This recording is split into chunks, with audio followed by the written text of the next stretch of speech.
You are listening to Lone Star Community Radio on 104.5 KCZW LP Conroe and 106.1 KZCCLP Conroe and worldwide on irlonestar.com.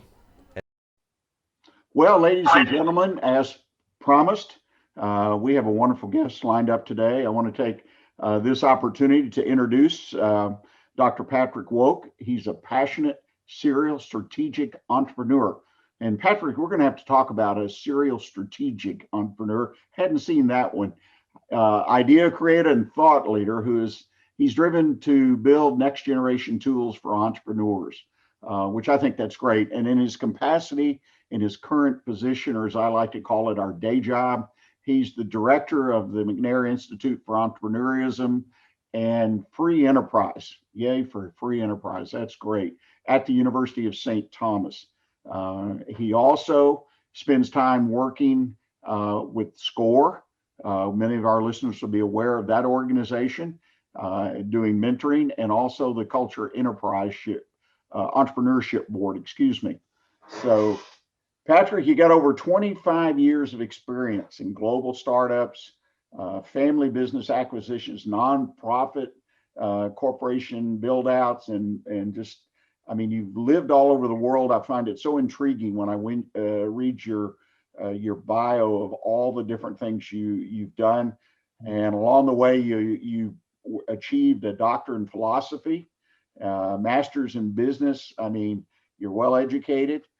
You lived in China for 14 years, which I'd like to touch on that. Obviously, China is part of big business and small business today, so it's a real topical thing to talk about.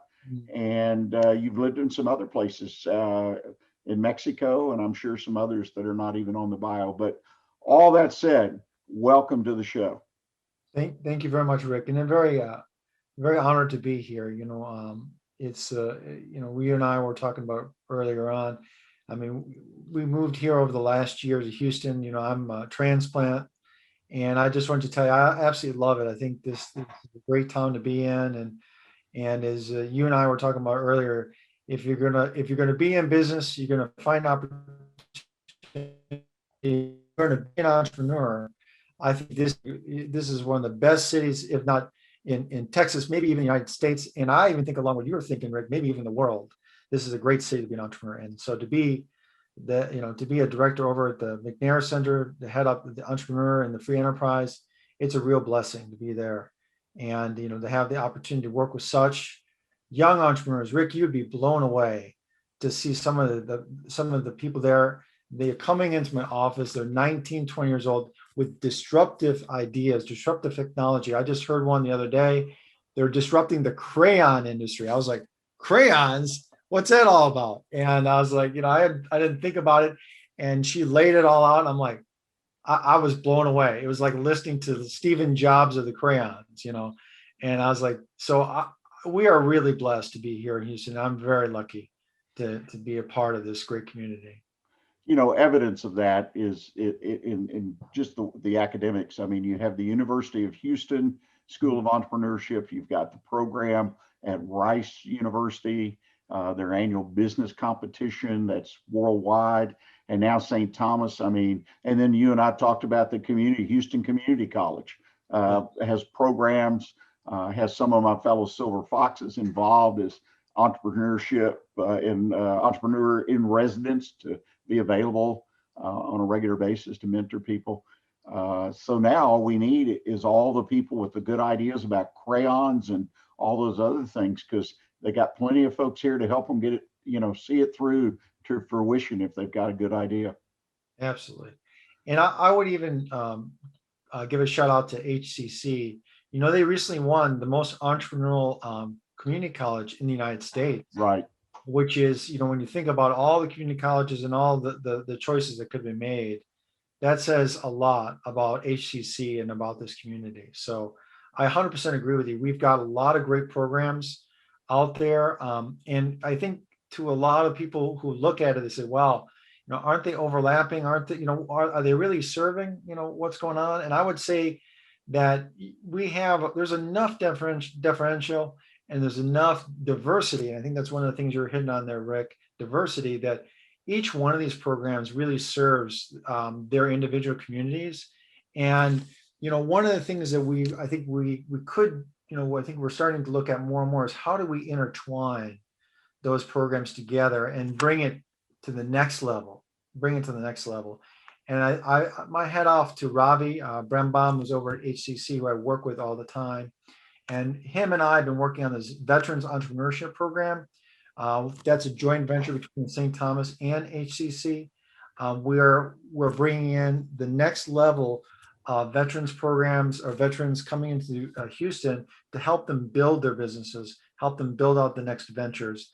And then at the end of this developmental program we're doing for 4 or 5 months, we're doing a competition sponsored by the McNair Center to give them the seed funding, give them the next education to take their business to the growth phase, to the expansion phase, reach that product market fit that we're all searching for in our business.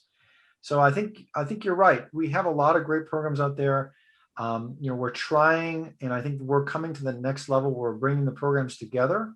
And I think once we do that, there's no limit. Like we've got NASA, doing the Mars shot. I mean, Houston's probably going to go off to Jupiter. We're that great. I mean, and I think that's one of the things that I'm really excited about when I come here as well.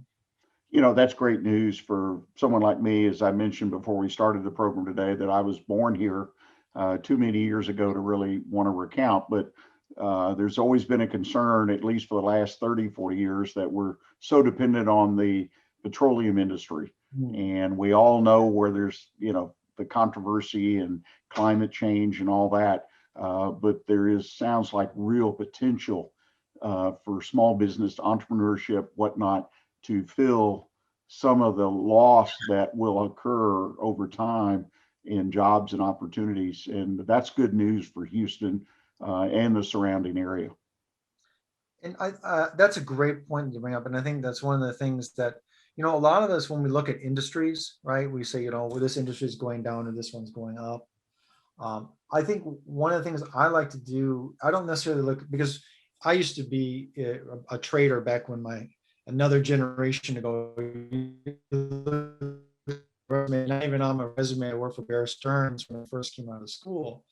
And one of my mentors, the first thing he taught me, he says, markets go up and down, but you got to bet on people, right? He says, if you watch people and what they do, then you'll know what's going to happen next. And, and one of the great things we have here is, I think Houston, it matters who you ask, but Houston is now becoming the #1 city for veterans. And in regard to overall population and in regard to growth. And that to me is a great statement, a great opportunity, because these veterans bring a lot of experience from around the world. They bring a lot of support from the government and from their networks. And I think that's one of the things that we're trying to tap in with the current program we're doing, is bring them to the next level. So it's those type of people, those type of programs that are coming into Houston that I think will fill that gap you're talking about with oil.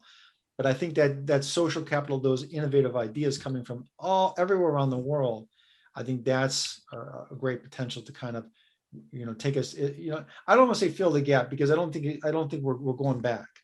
I think it just take us to the next level. I always like to say, bring us to the next level to where we can go. Right. And I think you're starting to see it also. Of course, we have a great healthcare industry. McNair, of course, has invested a lot into the Baylor and other institutes. And I think we're seeing more and more diversity.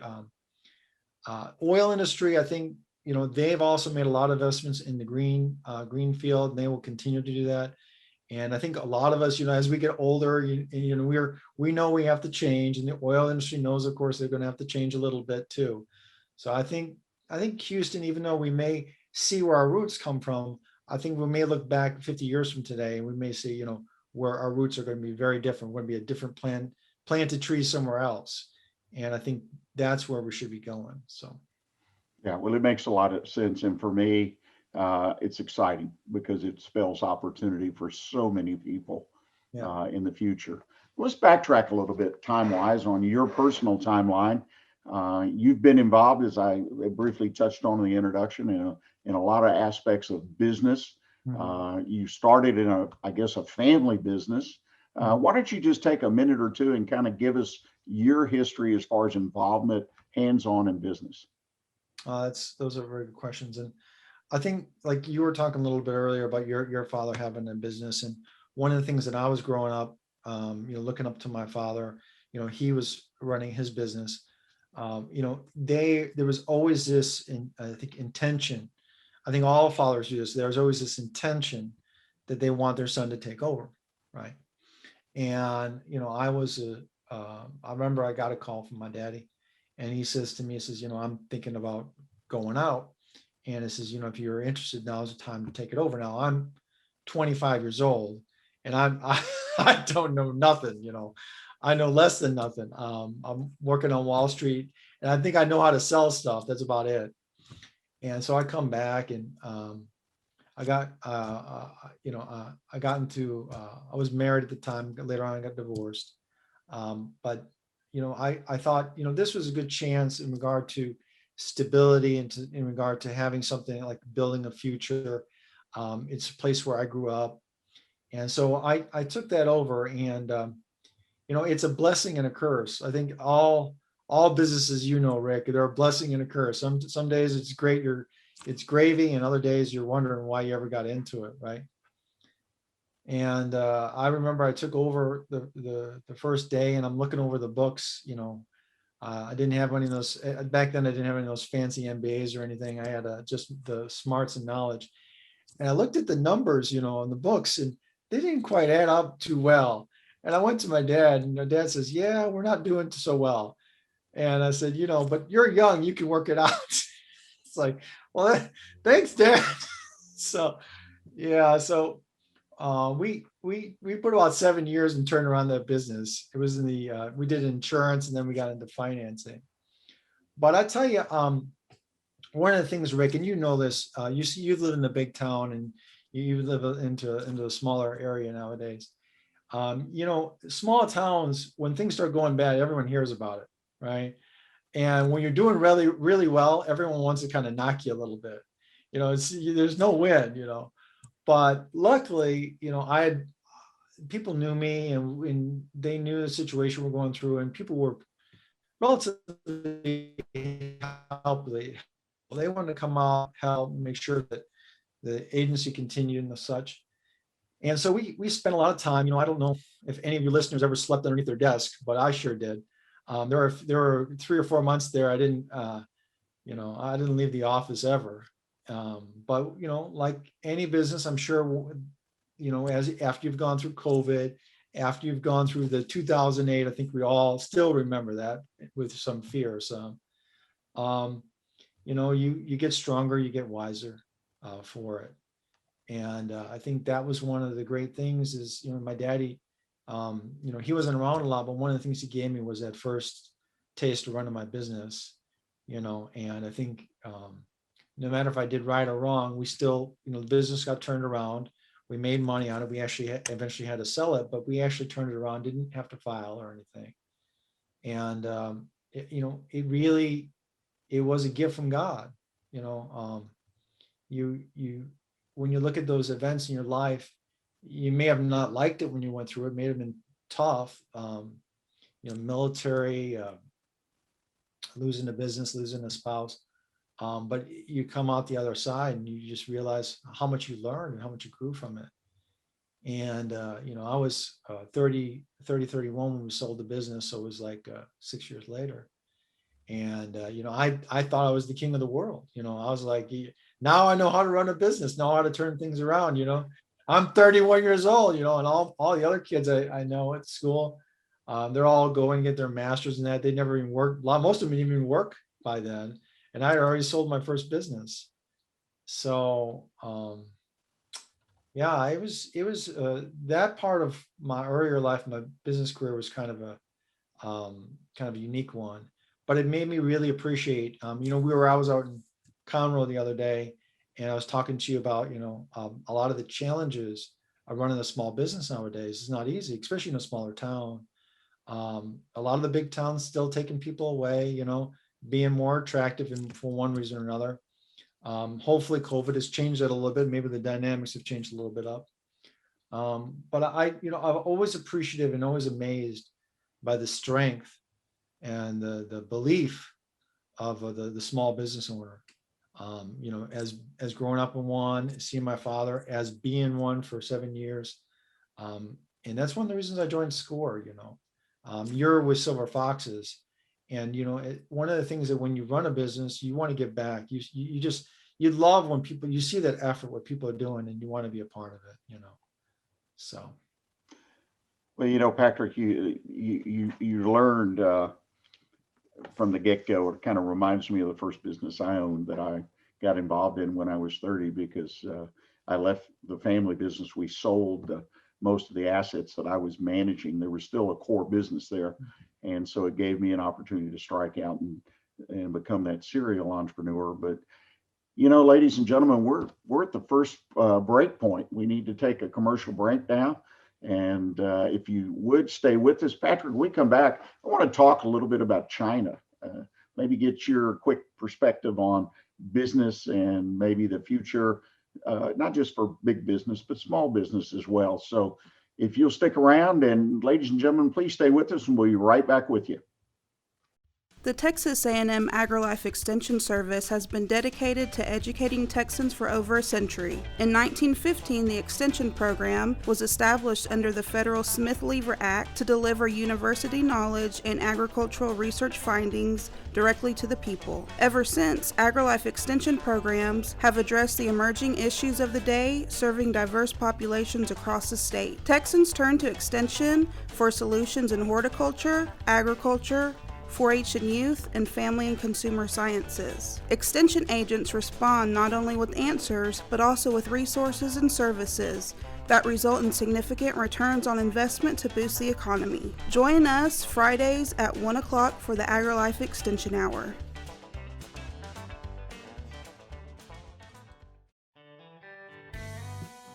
Our talk shows and music shows are looking for sponsors. Want to expand your brand awareness? Reach the hyper-local audience in Montgomery County? Lone Star Community Radio sponsorships accomplish this. Want to see our stats and rates? Check out irlonestar.com/sponsor for more information. Or call in and leave us a message at 936-647-3776 with your question. Get seen on TV or YouTube and heard on our podcast, FM, and internet radio. Sponsor your local radio station with Lone Star Community Radio. Well, you're listening to the Weekly Business Hour. I'm Rick Schissler. I'm your host. I'm a Silver Fox advisor. And we're having, I think, a great conversation with Patrick Woock. Patrick is the head, if you will, or director of the McNair Center for Entrepreneurship and Free Enterprises. And he also has a great history in business. We went to the break. I promised folks, Patrick, we'd come back and talk a little bit about China. I mean, China's in the news every day, probably rightly so, because it's one of the 2 or 3 biggest countries as far as business is concerned in the world. You spent 14 years in China. What did you learn about the Chinese as far as being business people? Well, that's a very good question, and a very, very complicated, and I think we could probably fill multiple segments of that.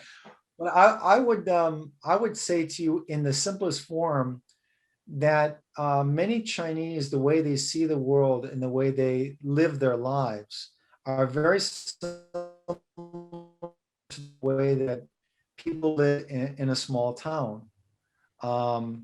They're relatively conservative in regard to finances. They like to keep their own space. They're very conscientious of where they're at and their neighbors. They're very dedicated to their families. And they're in China, family is not just important; it's the only thing that's important. And they also, there is kind of the conservatism also goes off to the point of like starting a business. In China, maybe a little bit. And one of the divergences between China and America is, in China, if your business fails, okay, the black mark follows you for life, okay. Whereas, and this is similar to a small town. Don't get me wrong. This is similar, Rick. You know this. If you fail in your small town, right, no one's going to forget it, right? And people are going to remind you, they're going to be at the bar 20 years from now telling you about how you failed. But I think there's still, our laws and our viewpoint is still flexible enough that we're willing to give people a second chance, right? I think that's where there is a divergence. And because of that divergence in regard to personality, people are, even though we see Chinese people as being business owners, and we kind of see a lot of this, like they have all these companies and they're all kind of taking our jobs. The average Chinese are very risk adverse, probably more risk adverse than you and I. The average Chinese business owner is typically more risk adverse than American business owners. And because of that, they typically, not always, but they typically wait for government support, or they have government support behind them before they're willing to take a lot of risk. The one thing I have absolute respect for is the American entrepreneur, willing to go, like myself, willing to go to a country. He doesn't speak the language, doesn't know the culture, doesn't even like the food, but willing to set up a business, right? It wasn't just me, but I've seen this all across the world, this American spirit. And it's funny because we show our American spirit in the world. I mean, everywhere you go in the world, you see American entrepreneurs everywhere, okay? And they adapt to the local culture, but you see that spirit of willing to take a risk.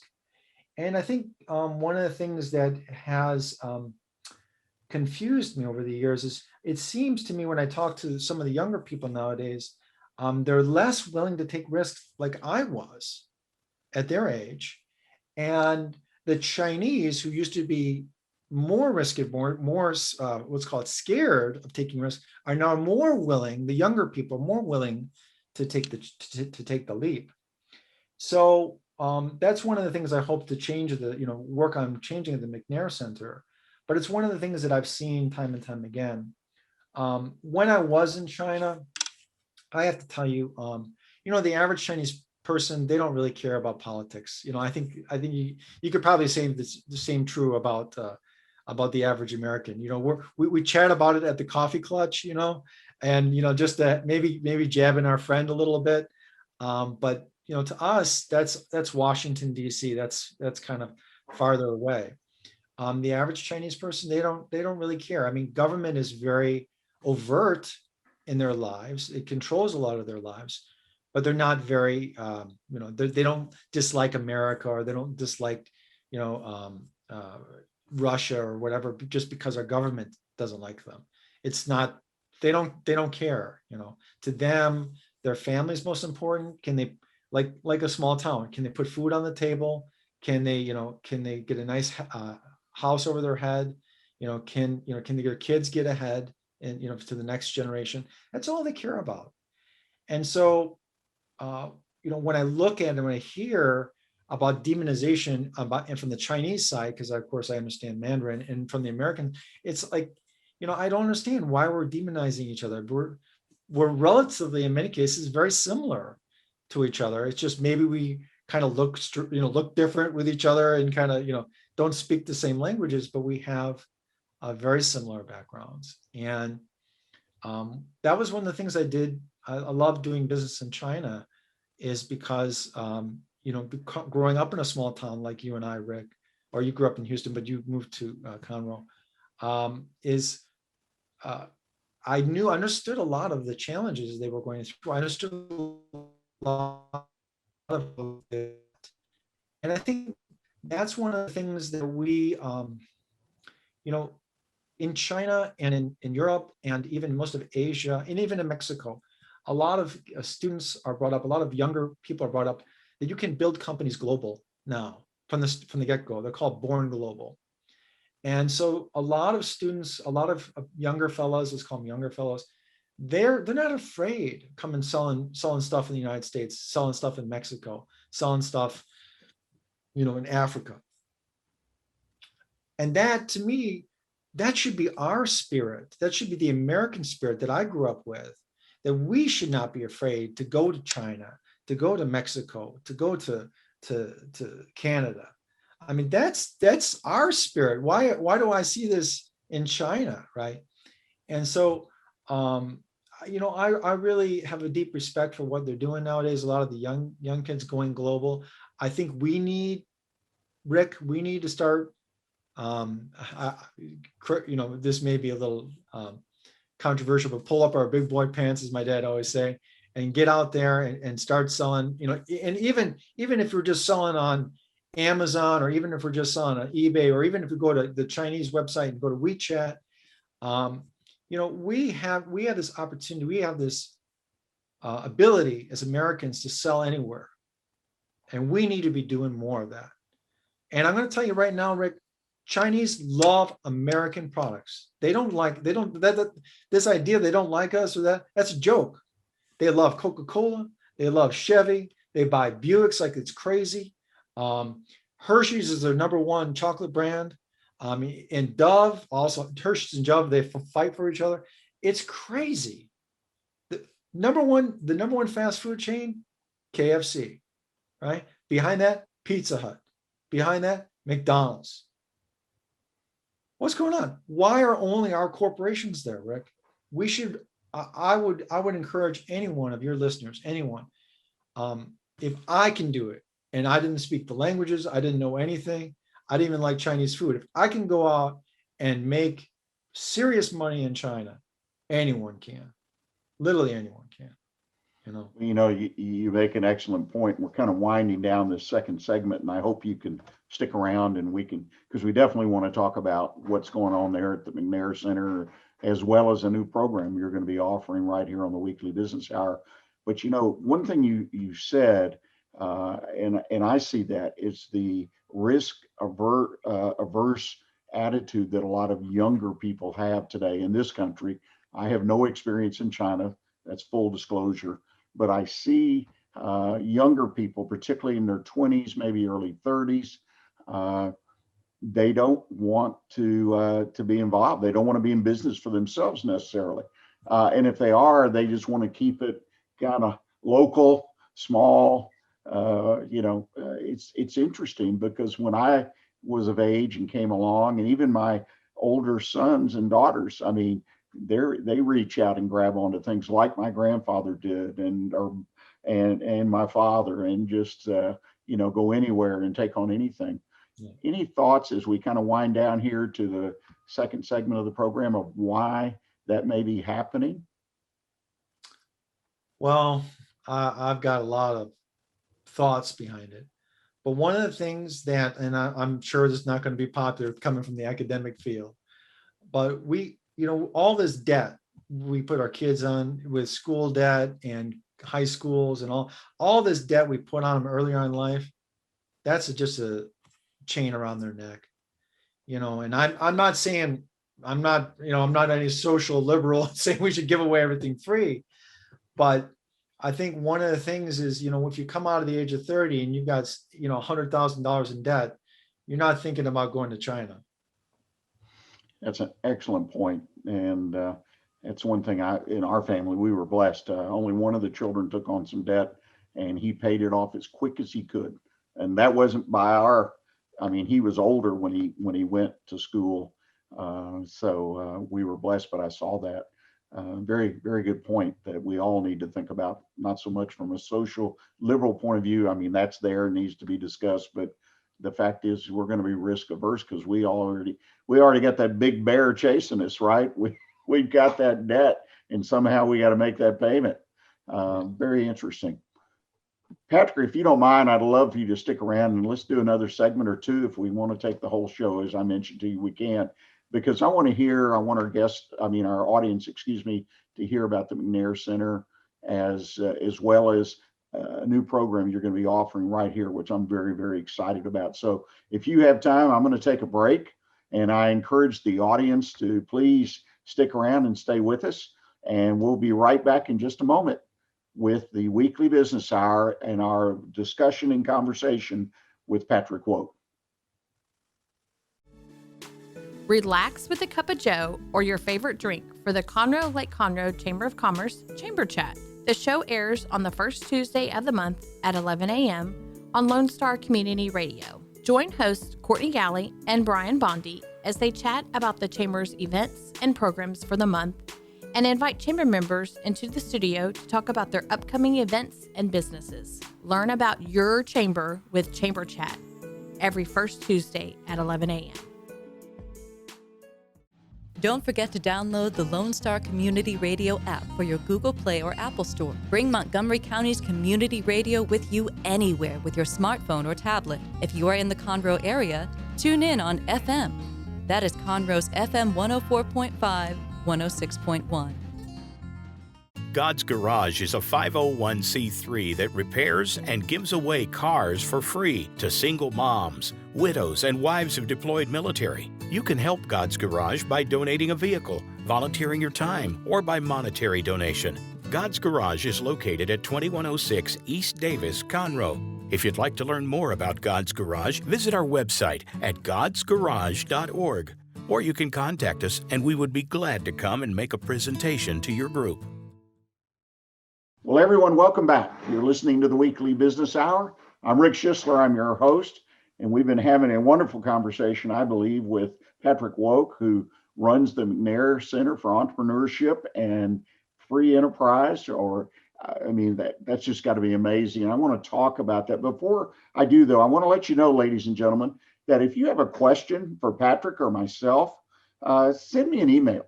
I get emails. I love it. It's probably, you can tell I get animated about it. I love to receive emails with questions. That's what I'm looking for the guest. I will forward them, or for myself, even questions just about your business, or if you have a comment about the show, everything, bring it on. Just send it straight. It's very easy. Just send it to that's the number 1, bestconsult@gmail.com. That's bestconsult@gmail.com. Well, Patrick, when we left it, we had just spent a few minutes in China talking about some differences, kind of where the rubber meets the road, where the real people are out there, not necessarily at the government level. Very interesting insight, I believe, you offered. But let's switch gears and let's talk about where you are today, there at the McNair Centers, and talk about what's going on there, what the mission is, and what you all are trying to accomplish. Thank you very much for asking that, Rick. And I think we're doing a lot of very exciting things at the program currently. And as you know, we just restarted the program the last year, and we are really been focused over the last year bringing at least the most important parts of the entrepreneurial process, the entrepreneurial idea process out to people initially. And then from getting that out there, having them, or creating a pathway, it's like you get someone excited and they come back to you, Rick, and they say, I'm excited about this idea. What do I do next? Right?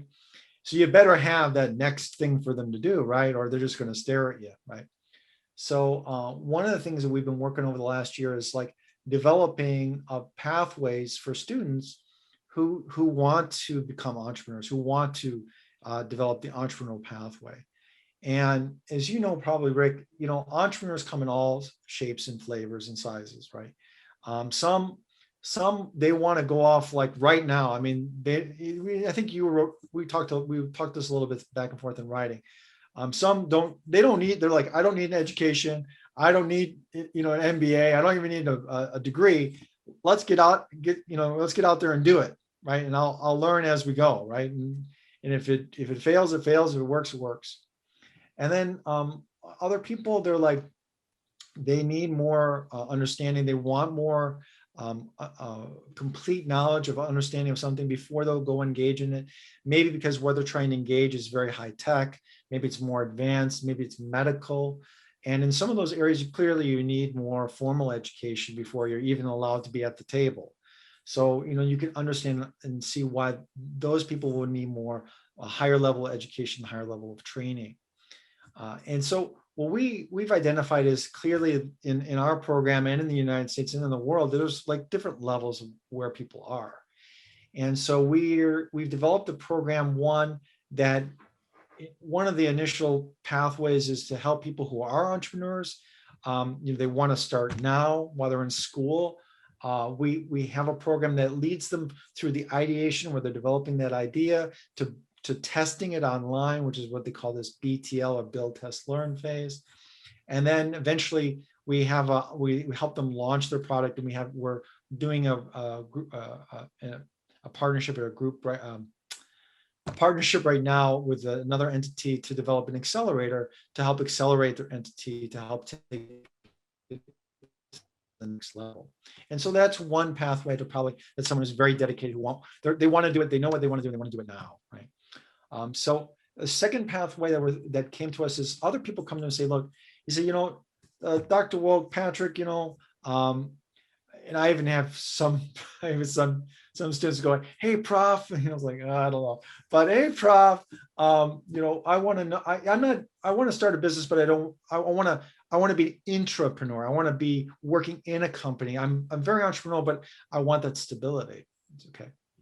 So we recently we're soft launching. It's not total public knowledge now, but we're soft launching a program with Houston EO, Houston Entrepreneur Organization, to do an internship program for our entrepreneurs. So people who go through our entrepreneurship program who want to work side by side with an entrepreneur, and these are like Common Bond. These are the top companies here in Houston, fast growing companies, by the way, that we're going to be, some of them are going to be interviewing for the Heart of the Hustle series. So they'll be working side by side with those people so they can see how they work, so they can see how it is to work within the company, and they can work hand in hand with the CEO as an entrepreneur working within a company.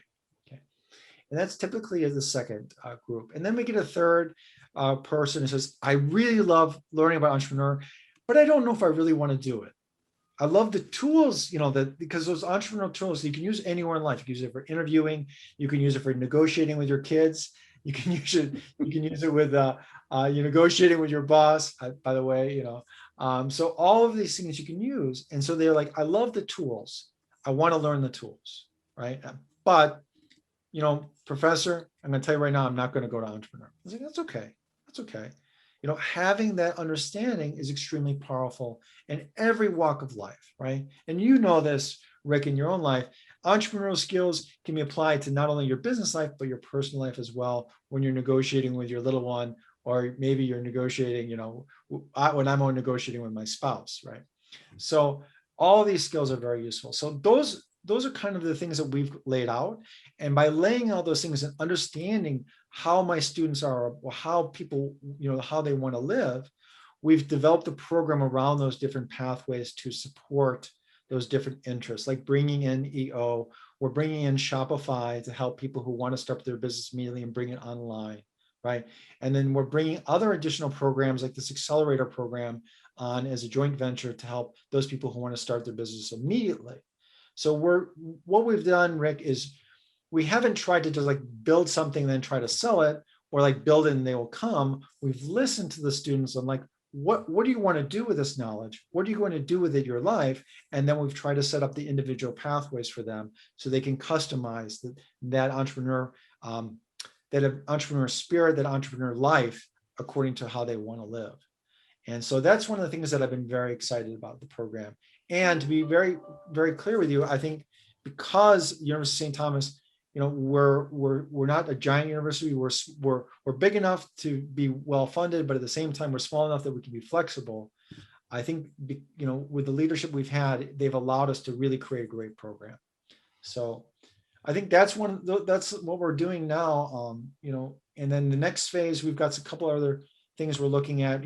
Trying to bring alumni back in, because one of the other things that happened recently, Rick, I was in conversations, as you and I are having a conversation today. I was in conversations with alumni, and I can't tell you how many of them said to me, Rick, says, I graduated 3 years after I graduated. All of a sudden I get the idea I want to start a business. Right. And it's like, and I'm like, I said, man, I'd love you to come back to school, but clearly you'd be the oldest person in my class, you know what I'm saying? So what we started to do is these workshops now, and we're looking to do a series of those workshops to bring in alumni who've already graduated and to give them those entrepreneurial educations that we're teaching at the institution, at the center for our students. We're bringing them out to our alumni. And I think that's really shows that spirit, that entrepreneurial spirit of how we can adapt and how we can listen to our audience and give them the things that they need when they want it, right? Well, it sounds like you have many, many tools in your tool belt. believe it or not, we're at another break. This goes so quickly. And it's interesting to me, and I'll make a comment, and then we can take a break, to our audience, is that you, and I've seen this in some of the other programs around town, you're picking up all different angles, if you will, to try to draw people. Your most recent example was, alumni, but to draw them into entrepreneurship and have an understanding of it. And I have to chuckle though, because when I sent that topic to you and you say, well, that's a tricky question. Well, you've got it covered. There's no doubt about it. Y'all are in the process of getting a lot of different angles of attracting people and giving them the information and education they need to be successful. But as I said, ladies and gentlemen, we're to the end of another segment. Dr. Woock will be back with us. We're going to complete this discussion today. And most importantly, we're going to talk about this new program that he alluded to just a moment ago. So I ask you once again, please stay with us and we'll be right back with you. Did you know that 1 out of every 2,000 girls born in the U.S. have Turner syndrome? Turner syndrome is the second most common genetic disorder. Symptoms include heart defects, kidney, liver, and thyroid issues, hearing loss, and infertility. Medical advances are being made, but the problem is that most girls are not diagnosed until their teens. Leaping Butterfly Ministry is a Christian-based organization dedicated to raising awareness and money for research. Go to leapingbutterfly.org. Find out how you can help. What can the Better Living for Texans program do for you? You can learn how to increase your consumption of fruits and vegetables, choose foods that are relatively inexpensive and good to eat, make your food dollars last longer, prepare quick, nutritious meals, help your children learn how to eat healthier snacks, and much more. Our program is committed to helping people like you improve your health through providing research-based nutrition education in a friendly, cost-free, and relaxed environment. We are Texas A&M AgriLife Extension, helping Texans make their lives better. Hey y'all, it's DJ Mike from Dance Time in Texas. Join me Monday through Friday at 8 a.m. as I count down the top 10 Texas Red Dirt songs that are packing the dance floors. I'll be featuring local artists and the story behind the hits, shows in the area, as well as new songs that make you want to dance. It's Dance Time in Texas with DJ Mike on Lone Star Community Radio, 104.5 KCZW and 106.1 KZCC, Conroe, Texas, or online, irlonestar.com. Welcome back, ladies and gentlemen. You've been watching and listening to the Weekly Business Hour. I'm Rick Schissler. I'm your host, and we've been having a great conversation. I've gone from wonderful to great now. Dr. Patrick Woock has joined us. Patrick is the director of the McNair Center for Entrepreneurship and Free Enterprise, which covers, as we discussed in our last segment, a lot of different ground, a lot of different approaches to entrepreneurship, and trying to have really cast a big net and give people an opportunity, depending on their situation and where they are in their career and life, to become an entrepreneur and learn more about it, if nothing else. So, Patrick, when we started the show, I kind of made a little joke or funny about part of your introduction. It was the first thing on the information you sent me. It said that you consider yourself a passionate, which I think most of us understand passionate, serial strategic entrepreneur. So I'm a serial entrepreneur. I've been told by others. I had never even thought about it until several years ago. Somebody pointed it out to me. But serial strategic intrigues me. What does that mean? Well, that's a very good question. And it came to, I came to kind of an epiphany earlier on in my serial entrepreneur career. Is a lot of entrepreneurs and a lot of my friends who are entrepreneurs, they are what they call industry entrepreneurs, or maybe they branch off into similar industries where they were.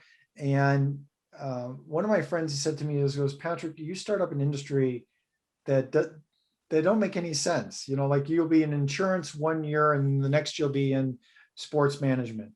He says, where's the relationship? Where's the crossover? How do you bring your clients over from insurance to sports management? I said, you don't, right? He says, well, there's no synergies there. He says, I know, isn't it fun? He says, what? So a lot of the time when we engage in business, not a lot of time, but a fair amount, let's say it that way. A lot entrepreneurs will, when they engage after their first business, they'll engage into similar businesses following, or maybe they'll go into like real estate or things that are more, I don't want to say substantial, but maybe less risk. Okay. So because they have money now and they don't want to lose it, for lack of a better word. And those who continue to be on serial entrepreneurs, as I said, will go into similar or like industries. I've always been a person that when I see an opportunity in a market, and I've fleshed it out, I've done the interview process, I've kind of done like an MVP and kind of interview people, I go after it. And, it can be anything from like water recycling, which I did, to animal husbandry, I had a software outsourcing company at one time. And, if you look at the industries that I've been in or jumped from one to another, you'd be like, this isn't, either someone doesn't understand how business is done, or, this is not the same person. But I've always been a person, once I see an opportunity, I know how to, I have a strong feeling I know how to exploit it. And that's always been my secret sauce, is the ability to know how to take an industry or an opportunity and then bring in disparate groups, bring in the knowledge people in that industry, bring in the people who do things in the industry, bring in the salespeople, and then go after that opportunity. I've never been the smartest person in the room. In fact, I'm probably the least smartest person in the room. Okay. But I know how to look at all the pieces and bring them together. And so that's what I consider strategic. I don't really know a lot about to be very frank with you, I don't know a lot about the industries I've been in, but I know how to bring the pieces together to take advantage of opportunities in those industries that I do see available. I'll give you one example just to give you some meat on the bone. Okay. I was in China, and one of the things that was apparent, and I think this was in 2007, is water rates were really cheap in China. I mean, when I mean cheap, I mean some of the cheapest in the world. Okay. Now, someone's got to, I know a little bit about market economics. Okay. But you have the largest population in the world. And to be also frank with you, they actually have one of the least amount of water per capita in the world. So huge population, very little water. And the rate that they're charging is one of the lowest. Does that make any economic sense in the world? And so I'm looking at it, and I go to my friend and I said, this doesn't make any sense. So I go down to this guy I know at the at one of the plants doing the cleaning of the water. I can't remember the name of it, or cleaning of the water. And I said, how do you guys make money? He says, we don't make any money, we're owned by the government. He says, but how do you fill the demand for water? He says, Patrick, to be very frank with you, we're running out of water. What? We're running out of water. And so I'm like, as soon as I heard this, I go to my friend who we managed some capital. I said, I want to start a water recycling company in China. He says, Patrick, you don't understand anything about water recycling. He says, but I understand one thing. People need water and we're running out. And that was it. And we built a $1 million company from that.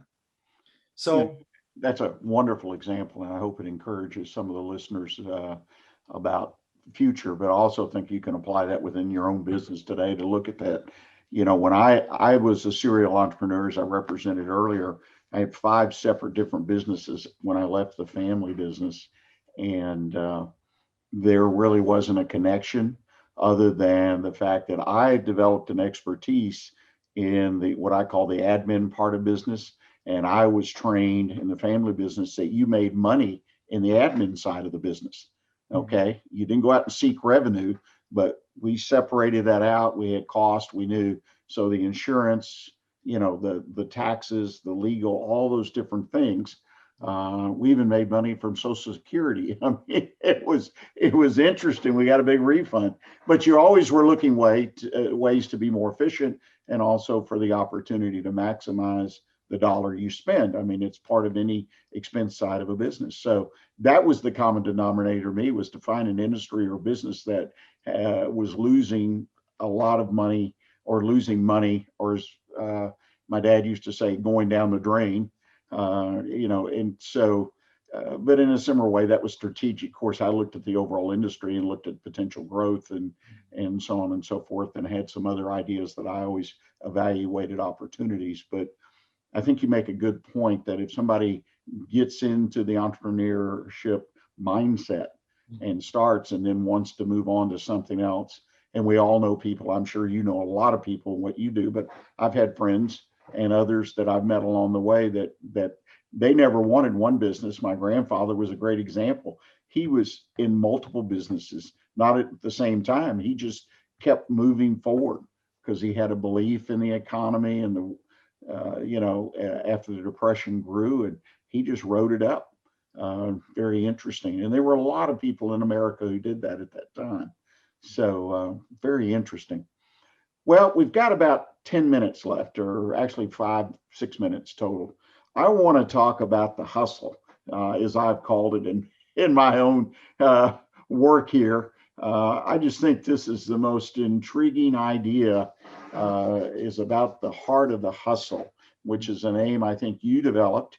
And I want our listeners to know that Dr. Woock is going to provide us with some programming on future shows. And I want you to introduce it, if you would, Patrick, and talk about it, and let people know what kind of information it's going to have, so that they'll be sure, I hope, to check it out. And as they see it posted in our marketing and advertising, they'll make a special point to listen to it. So the floor is yours. Tell us about the heart of the hustle. Thank you, Rick. And I would just want to mention that the heart of the hustle really came to me.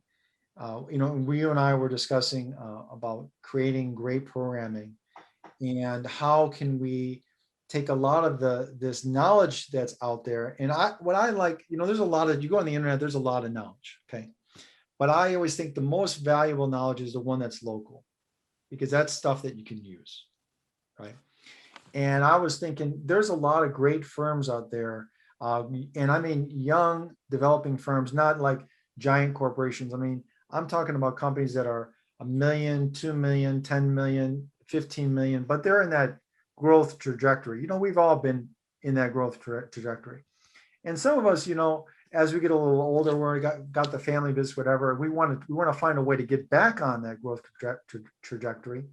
So I was thinking it'd be great to go on an interview, because I think all those bigger companies, they got all the interviews that they want. But these young, dynamic companies that are doing things right, Rick, that are, they're doing it with very little budget. They're doing it with gumption, and they're doing it with all the things all the things that you and I have. And I was thinking, these people, not only they have ability, they have the spirit, not only they have local knowledge that we could use, but they're willing to share their stories. They're willing to share how they got there, and they're willing to help others to raise those waters up, so all boats get up higher. And what I would say is that was a great thing, because I've talked to 3 or 4 of them. They're all excited about it, because they really do want to share. They want to empower others to do the things that they're doing. And so that's brilliant. And like all entrepreneurs, and this, Rick, they all like to tell about their success stories. They all like to talk about how great they're doing. But then I turned to them and said, tell me about the things that you don't want to talk about. I said, what do you mean? I said, the divorce you just had, or the bankruptcy you had before, or maybe, the things that you may have lost. I had one fella, and this is a very unfortunate situation, Rick, but he lost his father when he was younger. And that was kind of, to be very frank with you, that was kind of the fuel that fired him in his later life. And I thought, it's great that they're sharing the knowledge, inspiring people, but I think it'd also be great to show the heart, because we all go through tough times. We all go through things that hurt us and cause us great suffering. And that's what the Lord, helps us through that. But at the same time, that inspired us, that drove us to the extent that where we are today, that made us the entrepreneur we are today. Well, I think you really hit a nail on the head, so to speak, with the passion and the heart, because I talk to a lot of folks that want to start businesses. It's something I enjoy doing, and I'll give them an hour, and over half of them, I encourage them not to, not so much for their idea. Yes, sometimes the idea, but sometimes they just don't show the real passion and heart. It just doesn't fit them at that point in their life. And I try to look at that. And I think that is so crucial. It is, the story you mentioned, sleeping in the office for 3 or 4 months, we always love to hear Bill Gates started out and he was sleeping under the desk, right? Or something, one of those myths you hear. But the point is that they're going to be challenging times if you're in business for yourself. And particularly in the beginning, hopefully you do well and it smooths out a little bit. There's still going to be challenges. There are COVIDs, there are freezes, there's all kinds of things. And when it's yours and you're the guy at the top and the buck stops on your desk, but you got to have that ability, that heart and passion to, in my opinion, carry you over those things. So I'm looking forward to the stories. When do you think we'll have our first story? I think, I know with the scheduling and such, you and I will probably sit down and talk with it. I'd like to do our first recording by the end of this month, probably next month at the beginning. So maybe 1 month from now, I think would be a good path, if we could say it. So okay. I think we can discuss a little further, but I would look us to give us 1 month, just so we have scheduling down, and so we have all the other things set. And I think also, Rick, it's, as you know, it's always good to have that great first story when you begin a segment. So I want to get a real good one for us. So. Well, that's great. It sounds like May is a target at this point. We've got a great series planned in May, and talking about exit and exit strategies. We've been doing that for the first part of the year and different perspectives of how important that is in building a business to have that exit somewhat figured out in the beginning. So this will be great. So folks, be sure you're listening, watching for the announcement. The Heart of the Hustle.